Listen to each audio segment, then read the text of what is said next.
1904 ஜெர்மனியோட ஸ்டெஃப் company ஒரு ஷோகேஸ்ல வைக்கிறதுக்காக தான் இதை செஞ்சாங்க. இது குழந்தைங்க விளையாடுறதுக்காக செய்யல. ஆனா விதி வேற மாதிரி இருந்துச்சு. ஒரு தாத்தா இதை வாங்கிட்டு வந்து தன்னோட பேரன் ஜீன் ஓட்டோவுக்கு கிஃப்டா கொடுத்தாரு. அந்த சின்ன பையன் தன்னோட பேரையே அந்த பொம்மைக்கும் வச்சான், ராபர்ட். ஜீன் அந்த பொம்மைக்கு தன்னோட துணிகளிலேயே போட்டு அழகு பார்த்தான். அவங்க 2 பேரும் பிரிக்கவே முடியாத அளவுக்கு ஒன்னா இருந்தாங்க. வீட்டில் ஏதாச்சும் பொருள் உடஞ்சாலோ இல்ல விசித்திரமான சத்தங்கள் கேட்டாலோ ஜீன் சொல்றது ஒன்னே ஒண்ணுதான், நான் பண்ணல, ராபர்ட் தான் இதை செஞ்சான்.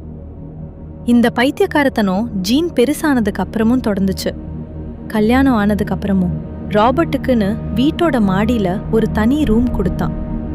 நடுராத்திரியில அந்த பொம்மை ஜன்னல் வழியா ரோட்ல போறவங்கள உத்து பாக்குறத ஊரே பார்த்து பயந்துச்சு.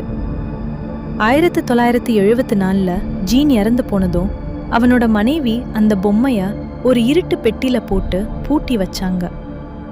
அதுக்கப்புறம் அந்த வீட்டுக்கு வந்த மிஸ்ஸஸ் ராய்ட்டர் அந்த பொம்மைய வெளியே எடுத்தாங்க.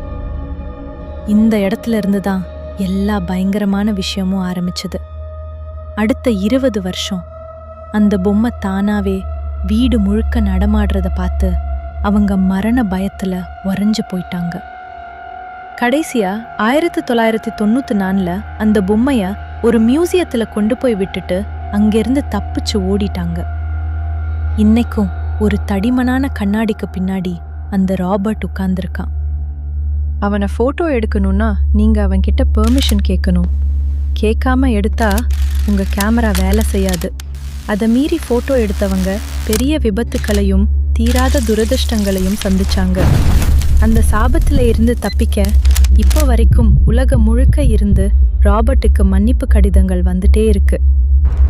ராபர்ட் இப்போ கூட உங்களை பார்த்துட்டு தான் இருக்கான்.